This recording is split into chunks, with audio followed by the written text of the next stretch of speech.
हरे कृष्णा, राधे राधे। आप सबका वेलकम है वृंदावन सखी में। तो फ्रेंड्स, आज हम इस विषय में वीडियो लेके आए हैं कि रात्रि में लड्डू गोपाल जी को भोग कितने बजे दें और कितने बजे गोपाल जी को सुलाएं, और ख़ास तौर पे सर्दियों में। तो वीडियो आप एंड तक अवश्य देखिएगा, और अगर आप चैनल पे नए हैं तो चैनल को लाइक शेयर सब्सक्राइब करना ना भूलें। तो देखिए फ्रेंड्स, गोपाल जी को भोग देना एक सबसे बड़ी सेवा है।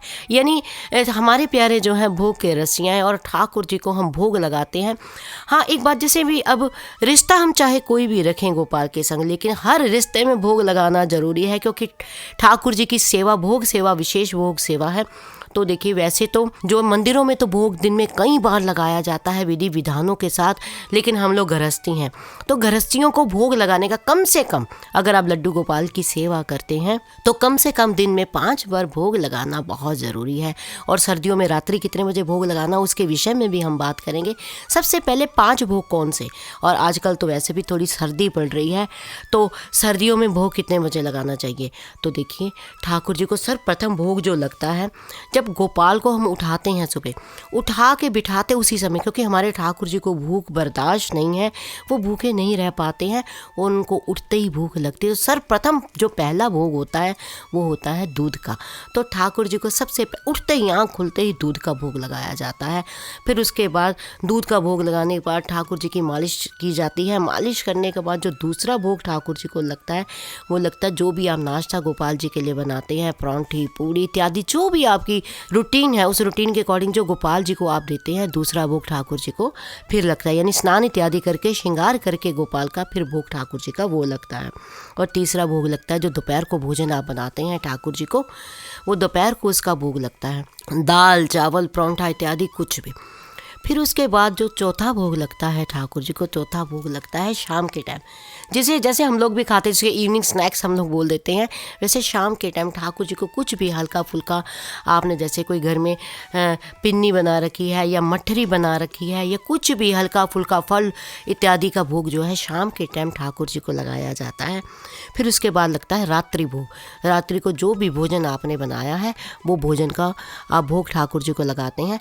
फिर उसके बाद भी, रात्रि को भोग लगाने के बाद भी, जब ठाकुर जी को हम शयन कराते हैं, शयन कराने से पहले ठाकुर जी को हम पिलाते हैं दूध। दूध विशेष ठाकुर जी को पिलाया जाता है।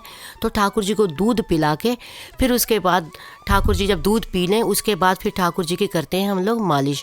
यानी सर्दी है, सर्दी अधिक है, तो पूरे शरीर में हम मालिश रात्रि के टाइम नहीं करते हैं, ठाकुर जी को ठंड लग जाएगी। तो ऐसे में हम थोड़ा सा इत्र लेते हैं, इत्र से ठाकुर जी के पैरों की मालिश कर देते हैं। फिर मालिश करने के बाद ठाकुर जी को शयन कराते हैं। लेकिन शयन कराने के बाद भी आपकी जो भोग सेवा समाप्त नहीं होती है। शयन कराने के बाद भी ठाकुर जी के पास हम कोई भी भोग रखते हैं। जैसे सर्दी है तो आप मेवे रख सकते हैं, अगर आपने मान लीजिए सर्दियों में पिनियाँ बनाई हैं, पिनियाँ रख सकते हैं, और थोड़ा सा जल और कोई भी फल इत्यादि आप जो ठाकुर जी के पास रखें, फिर ठाकुर जी को शयन कराएं। तो ऐसा ये भोग विशेष ठाकुर जी के हैं। देखिए, सर्दियों में रात्रि भोजन ठाकुर जी को कितने बजे देना चाहिए। देखिए, ठंड बहुत अधिक होती है, तो सर्दियों में मैक्सिमम रात को 9 बजे आपको गोपाल जी को भोग दे देना है। 9 बजे भोग देने के बाद ठाकुर जी को आपने फिर जो दूध का भोग लगाना है, आधे घंटे बाद, भोग देने के साथ ही दूध नहीं देना है, भोग देने के बाद थोड़ी देर रुक के आपने ठाकुर जी को जो है दूध देना है। उसके बाद ठाकुर जी को आपने मैक्सिमम 10 बजे तक, वैसे तो अगर हो सके तो 9 बजे भोग दे के 9:30 बजे तक ठाकुर जी को सर्दियों में सुला दें। हाँ, अलग अलग प्रांत, किसी जगह सर्दी ज़्यादा होती है, किसी जगह कम होती है, तो उस अकॉर्डिंग आप देख सकते हैं। तो इतने बजे ठाकुर जी को शयन करा दें, और इस बात का आप विशेष ध्यान दें। तो आई होप आपको पता लग गया होगा सर्दियों में ठाकुर जी को रात्रि भोग कितने बजे देना चाहिए और कितने बजे ठाकुर जी को रात्रि शयन कराना चाहिए। फिर भी अगर आपके मन में कोई संशय, प्रश्न, क्वेश्चन, क्वेरी हो तो मुझे आप कमेंट बॉक्स में लिखिए। मैं प्रयास करूँगी आपके प्रश्नों का उत्तर देने का। और अगर आपको ये वीडियो अच्छा लगा हो, वीडियो को लाइक शेयर सब्सक्राइब करना ना भूलें। हरे कृष्णा, राधे राधे।